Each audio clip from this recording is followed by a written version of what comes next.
Okay, beta, let's start with the second and last part of X-rays, which is calculations and some properties of X-ray. So first of all, we have to look upon sharpness of X-ray image. Okay? Too sharp. Okay. So today is 27. Okay.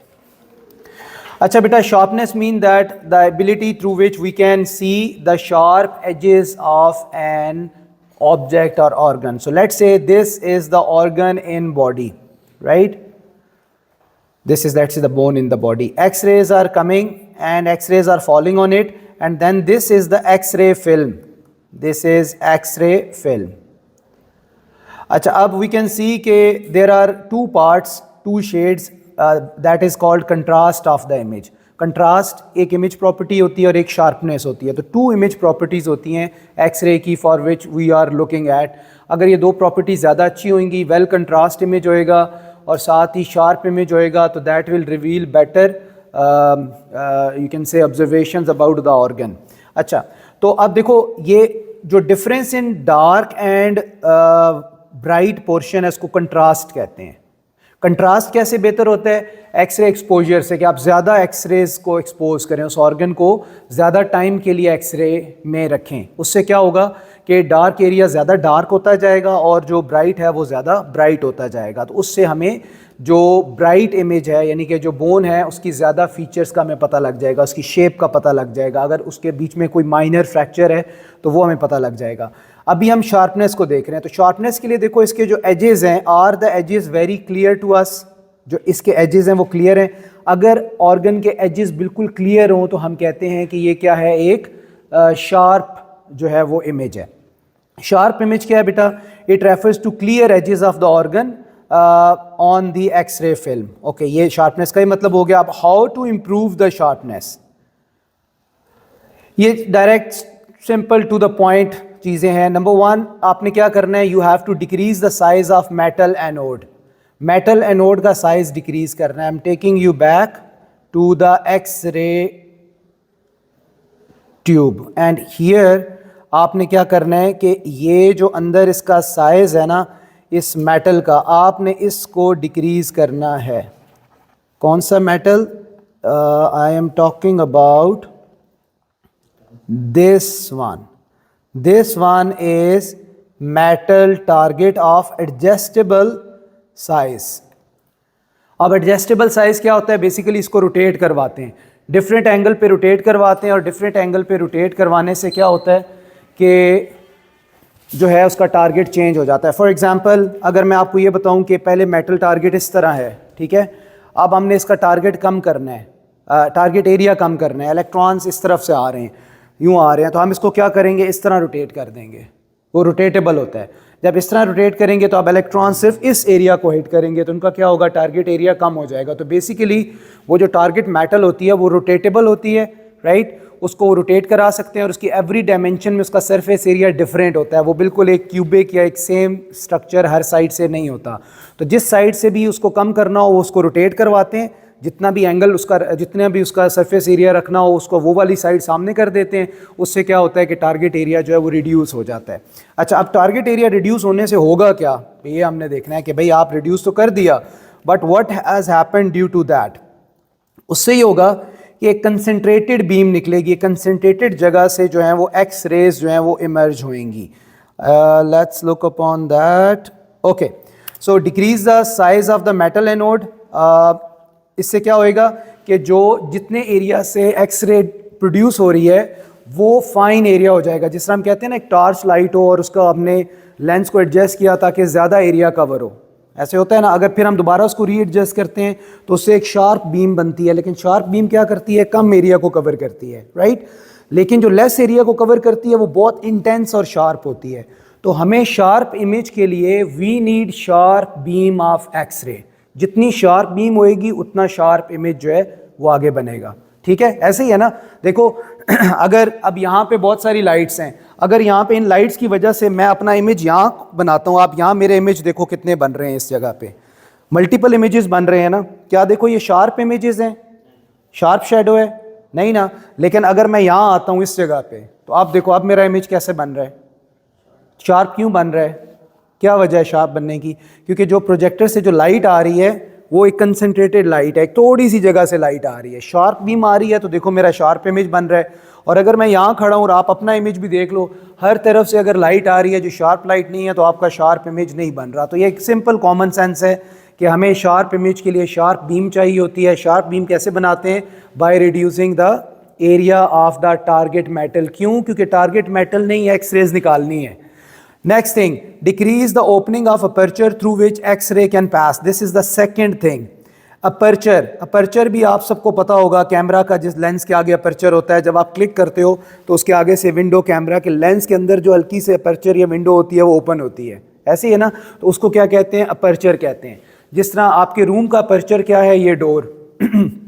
Only one door is the aperture for our room. क्यों? क्योंकि आप यहाँ से inter हो सकते हो, इसी door से इंटर हो सकते हो ना। अब मैं कहूँ नहीं स्टूडेंट बहुत ज़्यादा हैं तो इस डोर का साइज़ बढ़ा दें, ठीक है, इसको डबल कर दें ताकि ज़्यादा एरिया खुले और ज़्यादा स्टूडेंट आ सकें, तो मैं कह रहा हूँ कि असल में अपर्चर बढ़ा दो आप।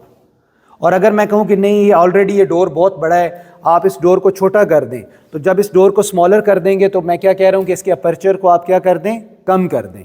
तो ये भी एक अगेन कॉमन सेंस तो पिछले पॉइंट के साथ लिंक करती है कि अगर आप अपर्चर कम करेंगे तो उससे क्या होएगा? उससे जो है जो बीम निकलेगी वो शार्प बीम निकलेगी। इसकी भी बहुत कॉमन एग्जांपल है कि देखो अगर एक लैंप है, उस लैंप को मैंने पकड़ा हुआ है और वो लाइट भेज रहा है, तो वो हर तरफ लाइट भेज रहा होगा, लेकिन मुझे शार्प बीम चाहिए। तो मुझे बताओ मैं उस एक लैंप से शार्प बीम कैसे बना सकता हूँ? कोई तरीका? बॉक्स के अंदर, उसको बॉक्स के अंदर रख दें जो ओपैक बॉक्स हो जिसमें से लाइट ना पास हो सकती, और एक तरफ मैं उसके एक छोटा सा होल बना दूं, है ना? तो जब छोटा सा होल बना दूंगा तो क्या होगा? उसमें से, उस छोटे से होल से एक शार्प बीम जो है वो बाहर आएगी। तो वो जो छोटा सा होल होगा उसको हम क्या कहेंगे? अपर्चर कहेंगे। तो अपर्चर इज द ओपनिंग और the window size through which x rays are coming out. Aperture अगर बड़ा करेंगे तो एक्स रेज ज़्यादा जगह से आएंगी, और अगर आप अपर्चर नैरो कर देंगे तो एक्स रेज एक थोड़ी जगह से आएंगी तो वो ज़्यादा शार्प होएंगी। Right? Does this make sense? Point number 1 and 2 both are actually the same. दोनों सेम ही है, दोनों का मतलब सेम ही है कि ultimately you will get sharp beam of x rays. Number 3, use lead grid between the body and the film. Lead grid between the body and the film, इसका क्या मतलब है? ये नीचे चलते हैं इस पे। ये देखो, अब ये जो है ना, ये अपर्चर बनाया हुआ है, दिस इज द अपर्चर। ये चारों जो है ना ये मूवेबल स्लाइड्स होती हैं इसके, और ये बीच में जो होता है ना ये वाला, ये वो एरिया होता है जहाँ से एक्स रेज ने बाहर निकलना होता है। तो अगर हमने इमेज को शार्प करना है तो हम इन चारों को क्लोज कर देंगे, राइट? ये चारों ऐसे क्लोज हो जाएंगे, अंदर एरिया कम हो जाएगा, तो हम कहेंगे भाई अब इसमें से शार्प बीम आ रही है, तो it will be making sharper image. तो ये हो गया आपका अपर्चर का। उसके बाद smaller size anode. Smaller size anode जो है, इसको अब आप अगर गौर से देखो तो ये जो है यहाँ पे लेट से ये इलेक्ट्रॉन्स आ रहे हैं और ये आपका एनोड है, इधर ये इलेक्ट्रॉन्स आ रहे हैं और ये एनोड। आप देखो ये एनोड बड़ा है साइज में और ये एनोड देखो छोटा। एनोड का मतलब है बेटा टारगेट, ये टारगेट मेटल है जिसको इलेक्ट्रॉन्स आके हिट कर रहे हैं। अब जब इसमें से ये निकलेंगे और ये आगे रास्ते में ऑब्जेक्ट है। ऑब्जेक्ट क्या है? जिसका हमने इमेज बनाना है। ये ऑब्जेक्ट हम लोग हैं जिसका इमेज हमने बनाना है, या बॉडी के अंदर लेट से बोन या कोई ऑर्गन है जिसका इमेज बनाना है। तो जब एनोड जो है वो स्मॉलर होगा तो देखो यहाँ से जब एक्स रेज आएंगी तो जो पार्शियल शेडोज़ हैं वो बहुत थोड़े बन रहे हैं। पार्शियल शेडोज़, पार्शियल शेडोज़ किसे कहते हैं? जिस तरह देखो मैं यहाँ खड़ा हूँ ना, अगर एक लाइट के नीचे खड़ा हूँ, ठीक है, लेट से चलो इधर खड़ा हो जाता हूँ ये, तो अब मेरा जो मेन शेडो है ना वो इसकी वजह से बन रहा है, इस लाइट की वजह से बन रहा है मेन शेडो, लेकिन पार्शियल शेडोज़ भी बन रहे हैं। देखो पार्शियल शेडोज़ बन रहे हैं ना। अब शायद आप, वो बहुत फेंट हैं, शायद आपको ना नज़र आ रहे हो, ये देखो वॉल के ऊपर बन रहा है ये इधर, तो ये पार्शियल शेडो है। पार्शियल शेडो का मतलब है भाई और तरफ से भी तो लाइट आ रही है ना, और वो लाइट कम है, इसलिए मेरा जो मेन शेडो एक बन रहा है लेकिन उसके साथ मेरे पार्शियल शेडो ज़्यादा बन रहे हैं।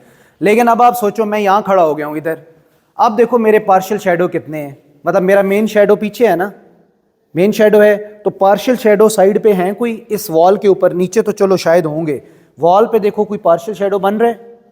नहीं बन रहा ना, वॉल पे, फ्लोर पे नहीं, वॉल पे कोई नहीं बन रहा। तो इसका मतलब ये है कि ये जो है ये मेरा शार्प इमेज है। और ये कैसे बना है?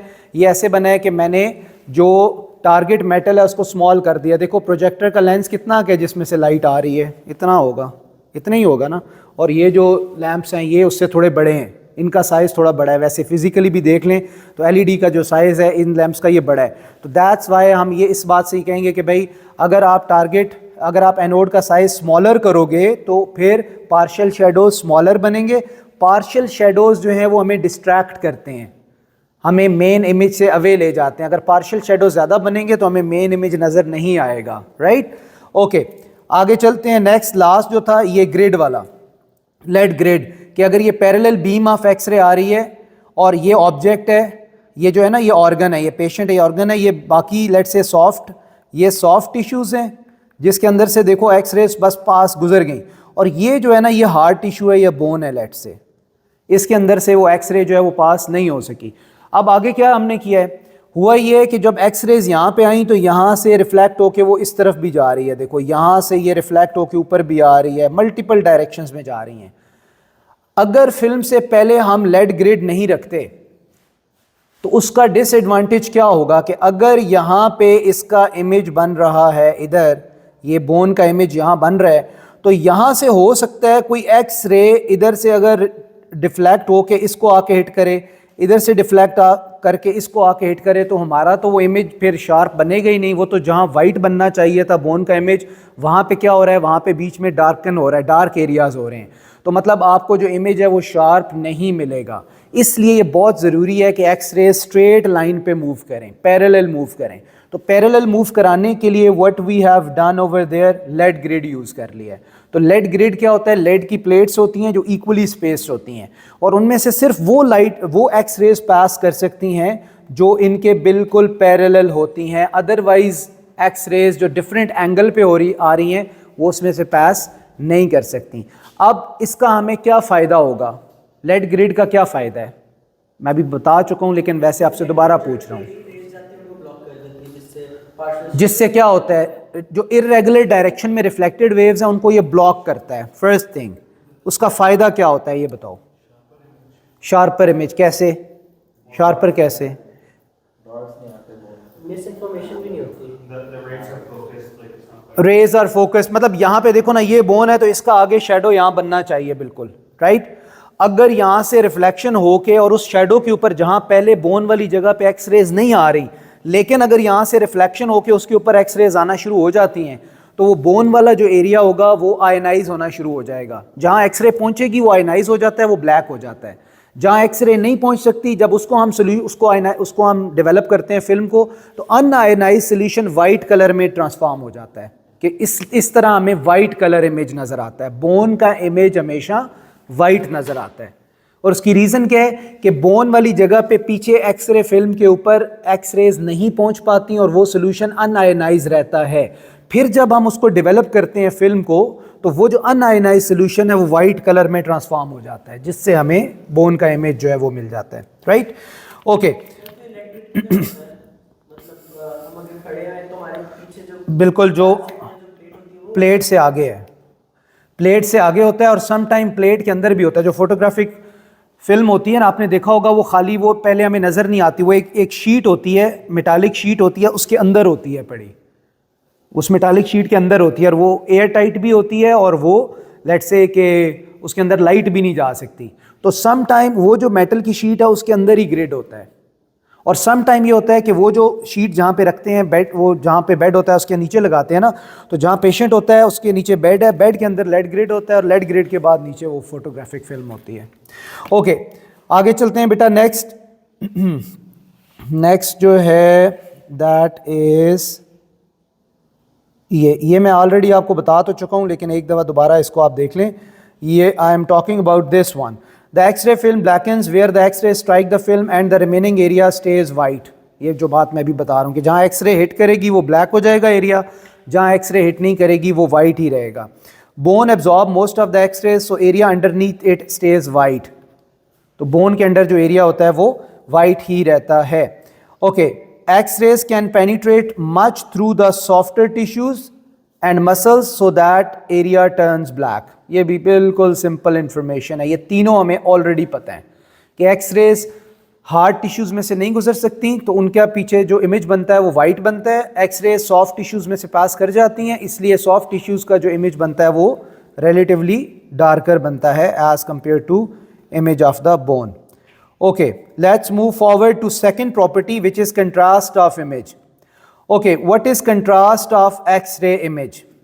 कंट्रास्ट क्या होता है? कंट्रास्ट तो आपको अच्छी तरह पता है ना, ज़्यादा चीज़ें कंट्रास्ट पे तो चल रही होती हैं। कंट्रास्ट का क्या मीनिंग है? जितना डिफरेंस होता है, दो कलर्स में जितना ज़्यादा डिफरेंस होएगा, अपोजिट कलर्स होंगे, हम कहेंगे उतना ज़्यादा कंट्रास्ट है। तो कंट्रास्ट में सबसे अच्छा कंट्रास्ट ब्लैक एंड वाइट ही होता है, ठीक है, सबसे ज़्यादा। कि वाइट जो है वो प्रेजेंस ऑफ लाइट को शो कर रहा है, डार्क का मतलब है वहाँ लाइट नहीं है। तो ब्लैक एंड वाइट जो है ये वेल कंट्रास्ट दोनों कलर्स हैं। तो the difference between dark and light regions of the x ray image, इसको हम कंट्रास्ट कहते हैं, is known as contrast of image. Okay, to improve, how to improve this contrast? Contrast को improve करने के लिए increase the exposure time. जैसे ये मैं पहले आपको बता चुका हूँ कि आप exposure time बढ़ा दो, ज़्यादा देर के लिए आप एक्सरेज को फोकस करो, उससे नंबर वन ये होगा कि आप शार्प इमेज बनेगा, और नंबर टू ये है कि कंट्रास्ट भी ज़्यादा होगा। तो अगर आप ज़्यादा देर के लिए एक्सपोज रखते हैं ऑब्जेक्ट को एक्सरेज में, two benefits, sharper image and then high contrast image. क्यों हाई कंट्रास्ट? क्यों? क्योंकि डार्क वाला एरिया ज़्यादा डार्क होता जाएगा। उसके बाद second, use hard x rays as they are more penetrating, that's understood. Number three, backlit the screen to enhance the contrast.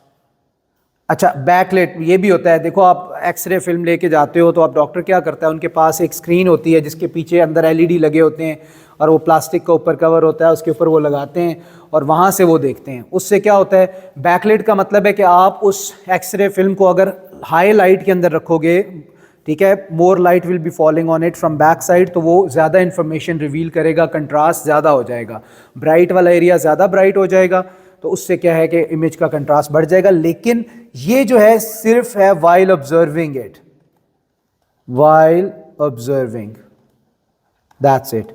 ये दो जो हैं ये आपके उसके फीचर्स हैं एक्सरे के। एक्सरे होते वक्त जो है वो क्या होना चाहिए, एक्सपोजर टाइम ज़्यादा होना चाहिए, और फिर दूसरा हार्ड एक्सरेज हमें यूज़ करनी चाहिए। Okay, let's move to the last thing which is the equation now. Equation is similar to ultrasound, similar to ultrasound. क्यों? क्योंकि जितनी भी रेडिएशंस हैं वो जब बॉडी के अंदर ट्रैवल करती हैं तो उनके अंदर उनकी इंटेंसिटी कम होती है, ठीक है। जैसे अब मैं यहाँ बोल रहा हूँ तो मेरी इंटेंसिटी साउंड की जो आगे जा रही है डिक्रीज़ होती जा रही है, राइट। अच्छा, सबसे नज़दीक जो बैठा होगा उसके लिए लाउडर साउंड होएगी, और जो सबसे आखिर में बैठा हुआ होगा उसके लिए जो है वो उतनी लाउडर नहीं होगी, थोड़ी फेंटर साउंड होगी। Let's say this is muscle and these are the x rays which are coming from this side. Its original intensity is I naught, muscle width is x, and then the emergent intensity और transmitted intensity जो है वो I है, मतलब जो उस organ में से जब निकली एक्सरे तो उसकी इंटेंसिटी I हो गई। इसमें there will be no reflections. Ultrasound में इंपॉर्टेंट क्या होता है, रिफ्लेक्शन इंपॉर्टेंट होता है कि अल्ट्रासाउंड जाए हिट करके वापस आए। क्यों? क्योंकि प्रॉब सेम साइड पे होता है। हम ये नहीं यहाँ से अल्ट्रासाउंड छोड़ के इस तरफ से रखेंगे रिसीव करेंगे, ऐसे नहीं होता। सेम साइड से अल्ट्रासाउंड जाती है, सेम साइड पे रिसीव होती है, तो अल्ट्रासाउंड में रिफ्लेक्शन होती है from boundary between two organs. But in x ray it's go through, ठीक है। एक तरफ से एक्सरे आती है, बॉडी में से पास होकर दूसरी तरफ चली जाती है। तो बॉडी के एक तरफ एक्सरे सोर्स होता है, दूसरी तरफ क्या होती है, एक्सरे फिल्म होती है जिसके ऊपर इमेज बनता है उसका। Okay, so this is the relation which we are already familiar with। ये हमने अल्ट्रासाउंड में पढ़ा था ना, I is I naught e power minus mu x। I क्या है, इमरजेंट इंटेंसिटी, ठीक है। I naught क्या है मानूर, I naught क्या है, इंसिडेंट इंटेंसिटी, और म्यू क्या है, कोफिशिएंट। कौन सा coefficient, linear absorption coefficient. Linear absorption coefficient मतलब ये कि जब यहाँ से देखो जब एक्सरे पास कर रही होगी तो this medium is going to absorb x-ray as well. This medium और this width is going to decrease the intensity of x-ray. तो linear absorption coefficient, three things, linear straight line, मतलब एक्सरे और ultrasound straight line पे जाती हैं। Absorption मतलब वो कितनी अमाउंट में एब्जॉर्ब कर सकता है। कोफिशिएंट एक फ्रैक्शनल अमाउंट को भी कहते हैं, फ्रैक्शनल अमाउंट। तो इसका मतलब है कि ये मीडियम की एबिलिटी है कि वो कितनी एक्सरेज की इंटेंसिटी को डिक्रीज करता है, राइट। तो उसको हम लीनियर एब्जॉर्प्शन कोफिशिएंट या एटेनुएशन कोफिशिएंट कहते हैं। एटेनुएशन बेसिकली रेजिस्टेंस को कहते हैं, इस रेजिस्टेंस का सिनोनिम है। ओके, सो ये आपके पास आ गया। एक्स जो है वो विड्थ ऑफ द ऑर्गन है, it's quite simple to use, जैसे हमने अल्ट्रासाउंड में यूज किया। फिर अगर सम टाइम वो आपसे फ्रैक्शनल ट्रांसमिशन मांगता है, this is fractional transmission, fractional transmission. अब आपने एक चीज ध्यान से देखनी होगी कि एक वो कहता है कि कितनी, find the emergent intensity, simply find the emergent intensity, तो आपने आई फाइंड कर लेना। अगर वो कहता है find fractional intensity that comes out of the organ that is received on the x ray film, तो फिर आपने आई ओवर आई नॉट निकालना होगा। फ्रैक्शनल कहे तो फिर फ्रैक्शन में आई over I not, right. Formula वही है, ई पावर माइनस म्यू एक्स। अच्छा देखो, अगर आई ओवर आई नॉट 0.65 इसका आंसर आता है, मतलब इसका आंसर आपने निकाला 0.65 आया, तो इसका मीनिंग क्या होएगा कि 65%, 100% अगर आ रही थी, 65% आगे ट्रांसमिट हो गई है, 35% जो है वो वहाँ पे एब्जॉर्ब हो गई है। एब्जॉर्ब कुछ ना कुछ तो होगी ना। हार्ड ऑर्गन जो है वो ज़्यादा एब्जॉर्ब कर लेगा और जो सॉफ्ट ऑर्गन है वो कम एब्जॉर्ब करेगा। तो आई ओवर आई नॉट क्या होता है, फ्रैक्शनल ट्रांसमिशन होती है। अगर 0.65 है तो इसका मतलब है 65% ट्रांसमिशन है। यहाँ पे थोड़ी सी जो मैथ्स आपकी है, मैथ्स कॉन्सेप्ट, वो इसमें यूज़ होंगे, ठीक है, क्योंकि वो इस क्वेश्चन को मैथ्स कॉन्सेप्ट के थ्रू ट्रिकी बनाता है। जिस तरह वो आपको बता दे कि भाई जो फ्रैक्शनल ट्रांसमिशन है वो 65% है, बताओ अगर x इतना हो तो म्यू क्या होगा। अब आपने ये सोचना है कि यार ये क्या उसने पूछ लिया है, फ्रैक्शनल ट्रांसमिशन 65% है, x जो है वो 2 सेंटीमीटर है, तो म्यू फाइंड करो। तो आप कहेंगे मैं कौन सा फार्मूला लगाऊं, तो आपके जहन में आना चाहिए कि फार्मूला तो हमने एक ही पढ़ा था, I is I naught e power minus mu x. उसमें हम आई नॉट को दूसरी तरफ ले जाएं, आई ओवर आई नॉट कर दें, तो दैट इज़ फ्रैक्शनल ट्रांसमिशन। तो फ्रैक्शनल ट्रांसमिशन की जगह आप 65% या 0.65 लिखेंगे। 65% इज 0.65, 65 ओवर 100, तो 0.65 इक्वल ई पावर माइनस म्यू इंटू 2। वहाँ से आप नेचुरल लॉग लोगे और आप एक्स वहाँ से निकाल लोगे, ठीक है। तो जो भी न्यूमेरिकल इसका होएगा, फॉर्मूला यूज एक ही होना है, I equal I naught e power minus mu x. Okay, bigger mu means के more x rays are being absorbed, कि हायर अटेनुएशन कोफिशिएंट है। तो बोन और सॉफ्ट मसल में से किसका म्यू हाई होगा, बोन और मसल में से म्यू की वैल्यू किसकी हाई होगी, बोन की। तो इसका क्या मतलब है कि बोन जो है वो ज़्यादा अमाउंट में एक्सरेज को एब्जॉर्ब करेगा, और बोन के थ्रू जो फ्रैक्शनल ट्रांसमिशन है वो क्या होगी, उसकी वैल्यू क्या हो सकती है, पॉसिबल वैल्यू, वेरी लो और वेरी हाई।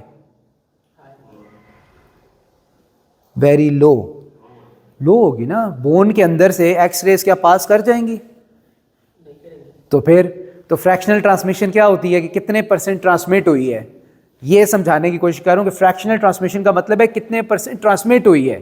तो बोन का तो क्योंकि उसमें से तो पास ही नहीं करेगी ज़्यादा, दैट्स वाई बोन के थ्रू जो फ्रैक्शनल ट्रांसमिशन है वो बहुत लो होगी। और अगर कोई मसल हो या ऑर्गन हो, सॉफ्ट ऑर्गन, उसमें से शानजे क्या होगा, फिर फ्रैक्शनल ट्रांसमिशन बहुत क्या होगी। सिंपल सी बात है, सॉफ्ट ऑर्गन में से एक्सरेज पास कर जाएंगी या नहीं, कर जाएंगी ना, तो फिर फ्रैक्शनल ट्रांसमिशन क्या होगी, बहुत हाई होगी ना। ओके, आगे नेक्स्ट देखो बेटा, this is like now the two things are there, two organs simultaneously. Okay, one is the bone in the middle and then it is surrounded by muscles. यही होता है ना। अब अगर हम लेट्स से इसको देखें, अपने हाथ को देखें, तो अब जाहिर है मेजॉरिटी जो चीज़ है हाथ में वो क्या है, बोन्स है ना, राइट। लेकिन इस बोन से ऊपर भी मसल है और नीचे वाली साइड पे, खैर इस साइड पे तो इतना मसल नहीं होता, लेकिन चलो लेट्स से कि इस साइड पे मसल या फैट की लेयर है, ठीक है। जिन लोगों के हाथ बहुत मोटे होते हैं, लेट्स से इधर भी फैट काफ़ी ज़्यादा होती है और इधर तो फैट, चलो ये तो है ही है ना। तो अब इसमें हमने लेट्स से हाथ का हमने एक्सरे किया, तो पहले जो एक्सरेज पास हुई वो मसल में से पास हुई, फिर बोन में से पास हुई, फिर बैक साइड पे जो मसल या फैट है उसके अंदर से भी पास हुई, राइट। नॉर्मल ह्यूमन बॉडी में भी ऐसे ही होता है, अगर रिब केज का हम कराते हैं तो रिब केज में ऊपर भी मसल होता है, रिब केज फिर बैक साइड पे भी मसल है, ठीक है, और फिर वो एक्सरेज बाहर हमारे बॉडी से बाहर निकलती हैं। तो ऐसे क्वेश्चंस भी आते हैं जिसमें मतलब ये वाली सिचुएशन होती है कि वो एक्सरे 2 ऑर्गन्स के अंदर से पास कर रही होती है। ओके, सो देखो बेटा, ये बोन है, बीच में मसल है और ये बोन है, और ये बहुत इंपॉर्टेंट है, ये वाली चीज़, this is the last thing. Okay, so देखो, सबसे पहले आप देखो आई नॉट पे फोकस करो। आई नॉट क्या है? What is I naught? Incident intensity, ठीक है, I naught is incident intensity. Okay, उसके बाद ये इंसिडेंट इंटेंसिटी यहाँ से पास करते करते करते आगे आ गई, और ये जब इस बोन के अंदर इंटर होने वाली है इस बाउंड्री पे, तो इसकी इंटेंसिटी कितनी है? I1। कितनी है? I1। I1 का क्या मतलब है? I नॉट है the intensity that is entering in the muscle, it is going through, it's width is x1, it is attenuated, इसकी ज़ाहिर इंटेंसिटी थोड़ी कम होएगी। जब भी एक्सरे किसी ऑर्गन से पास करती है तो इसकी इंटेंसिटी कम होती है। फिर ये I1 यहाँ पहुँच गया इस बाउंड्री पे यहाँ पे, और I1 इसके अंदर बोन के अंदर इंटर हो रहा है, तो we'll be saying I1 is the incident intensity for bone. ऐसे ही है ना? ओके, अब ये इसके अंदर से पास कर रही है। अब ये I2 क्या होएगा? Transmitted intensity through bone. देखो दो वर्ड्स हैं, incident and transmitted. Incident mean जो इंटर हो रही है, entering, transmitted mean leaving that organ. तो I2 इज ट्रांसमिटेड। अच्छा, अब I2 जा रही है, ये फिर मसल में से मूव कर रही है, तो ऑफ कोर्स क्या हो रहा है? इसकी एटेनुएशन हो रही है, इंटेंसिटी कम होती जा रही है। I क्या है? Final. I is the final emergent X-ray that leaves the system or that is going to enter in the X-ray film। ठीक है, ये एक्सरे सोर्स ने प्रोड्यूस की है और ये एक्सरे फिल्म के अंदर जा रही है। Right, is this thing clear? अब हम इसकी इक्वेशन लिखते हैं। अच्छा, अब इसको कहते हैं chain rule. Let's apply chain rule. हमने निकालना क्या है? हमने I ओवर I नॉट निकालना है। I ओवर I नॉट क्या चीज है? What is this thing? Fractional transmission. ठीक है, ये आपने निकालना है। I ओवर I नॉट ये आपने निकालना है। Okay, this one is I and this is I not. Okay, बहुत सारी जगहों पे होता है। अब ये चेन रूल इसलिए ना कि इससे हम जरा ये इजीली ये क्वेश्चन कर लेंगे। देखो, chain rule is very simple. पहले आप देखो कि आपके पास जो है, हम कहीं से भी स्टार्ट कर सकते हैं। Let's start from the end. I over I2 लिखा, ठीक है। फिर हम I2 ओवर I1 लिखा। फिर हम I1 ओवर I नॉट करेंगे, I1 over I not. Backward chain rule कहते हैं, मतलब हम यहाँ से इस तरफ जा रहे हैं और फ्रैक्शन में हम लिखते जाएंगे इनकी इंटेंसिटी को। I ओवर I2, क्यों? क्योंकि भाई यहाँ I2 इंटर हुई थी, यहाँ से I निकली थी, तो जो उसकी रेशो बनती है, ये वाली जो रेशो बनती है, transmitted over entered I over I2। अगर हम बोन की बात करें तो transmitted over entered I2 over I1। अगर हम इस मसल की बात करें तो इसकी जो फ्रैक्शनल ट्रांसमिशन होगी वो क्या होगी? Transmitted over incident. तो that's why it is I1 over I naught, और वो सारा हमने लिख दिया। अब देखो बेटा, ये सारा लिखने का हमें फायदा क्या हुआ, ये समझना है आपने कि I2 से कैंसिल हो जाएगा, I1 से कैंसिल हो जाएगा, and you will be left with I over I not. ये राइट, लेकिन हमने कैंसिल नहीं करना इनको, हमने इनकी नीचे वैल्यूज लिखनी है। तो I ओवर I2 की वैल्यू मैंने ये लिख दी, ये अब कैसे उसकी वैल्यू है? I ओवर I2, तो यहां क्या हो रहा है? अटेनुएशन हो रही है ना। अटेनुएशन का फॉर्मूला क्या होता है? I is I not e power minus mu x.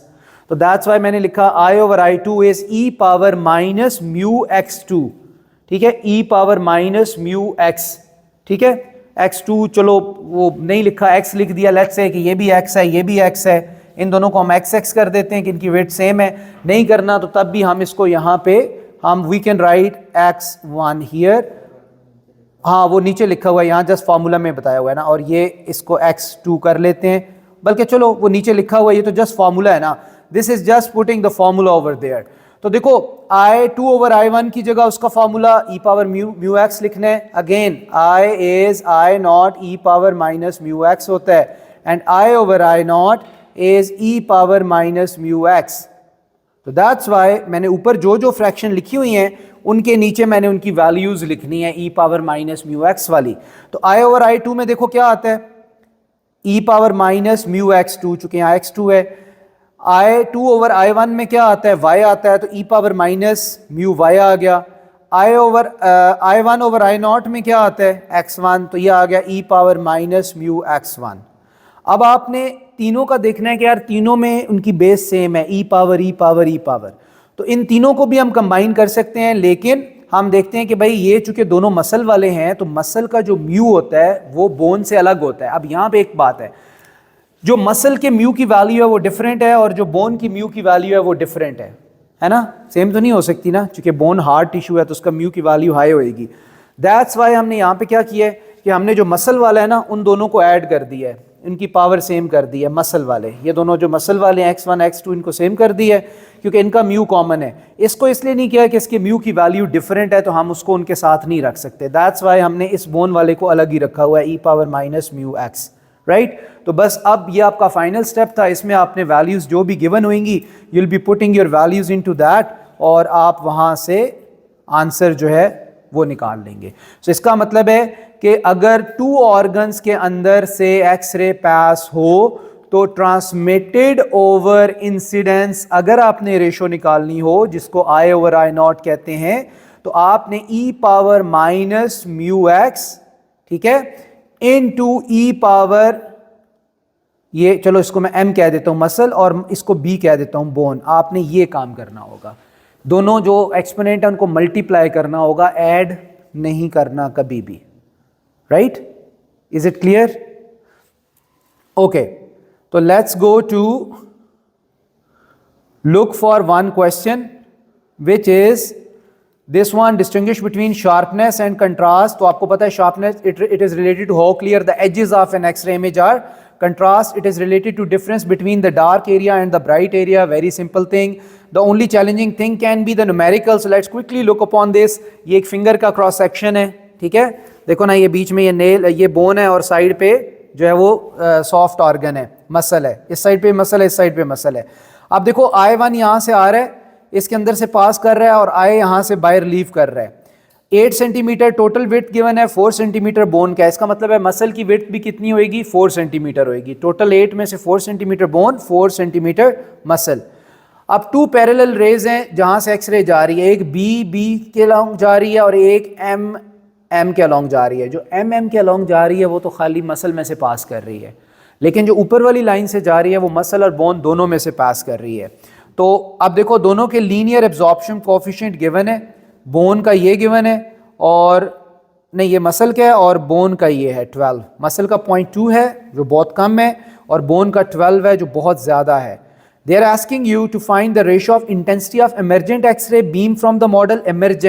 Emergent क्या होती है, IT, ट्रांसमिटेड, या हम सिंपल I भी कह सकते हैं, to the intensity of incident x ray beam on the model. On the model मतलब जो बिल्कुल शुरू में थी I0।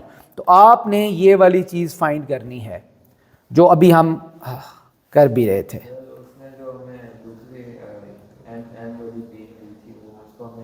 नहीं, वो करना है, वो आगे क्वेश्चन है ना। For the parallel beam directed along the line MM। अब वो कह रहा है कि MM के अलोंग बताओ, तो हम कहेंगे यार MM तो खाली मसल है, वो तो मसल ही कोई नहीं है। I is equal to I0 e power minus mu x. I/I0 हमने निकालना है, e पावर माइनस मसल का लिखा ये और मसल की विड्थ लिखी। चूंकि बेटा 0.2 पर सेंटीमीटर था इसलिए मुझे x को 8 सेंटीमीटर में ही लिखना पड़ा, चूंकि ये सेंटीमीटर से कैंसिल हो जाएगा। No need to convert units over here. आपको केयरफुली, A2 में सबसे बड़ा चैलेंज यूनिट्स का होता है, आपने बहुत केयरफुली देखो, आपको यूनिट्स में बहुत ज़्यादा ट्रिकी गेम खेलता है यूनिट्स के अंदर। आपको देखना होता है मुझे कन्वर्ट करनी है या नहीं करनी। अगर आप कर देंगे सम टाइम गलत हो जाएगा, सम टाइम नहीं करेंगे गलत हो जाएगा। तो अकॉर्डिंग टू सिचुएशन आपने देखना है। Okay, so you got the answer of 0.2। Let's go to BB now. अब ये BB क्या है, मसल और बोन दोनों में से जो गुजर रही थी। तो देखो क्या किया है यहाँ पे, फॉर्मूला देखो, अभी पढ़ा है ना, मसल का आप लिखेंगे और ये बोन का लिखेंगे, दोनों को मल्टीप्लाई कर देंगे। तो मसल का जो म्यू है, मसल का म्यू लिखा, मसल की वेट 4 लिखी, बोन का जो म्यू है वो 12 लिखा, बोन की जो वेट है वो 4 लिखी। No need to convert unit, चूंकि म्यू भी पर सेंटीमीटर में गिवन है। And then you have to solve it. One more thing, solve करना आपने कैलकुलेटर से करना है, तो शिफ्ट और नेचुरल लॉग करेंगे तो ई आ जाता है, ये आपको पता है। जब इसको सॉल्व करना है तो शिफ्ट नेचुरल लॉग, फिर माइनस, जो ऊपर पावर वाला माइनस है वो नीचे प्लस माइनस वाला माइनस नहीं करते। आपके कैलकुलेटर में लेफ्ट साइड पे ऊपर से नीचे थर्ड बटन होता है, ब्रैकेट के अंदर माइनस, वो माइनस आपने यहाँ यूज करनी है, ठीक है। और इसी तरह आप इसको मल्टीप्लाई इसके साथ करके करेंगे तो you will get this answer, ठीक है। ओके, ये शीट ये मैंने ऑलरेडी शेयर की हुई है बेटा, और ये जो आगे इसके क्वेश्चंस हैं इसको भी आप देख लेना, ठीक है, लाजमी देखना इसको। Tomorrow inshallah we'll be looking upon CT scan and then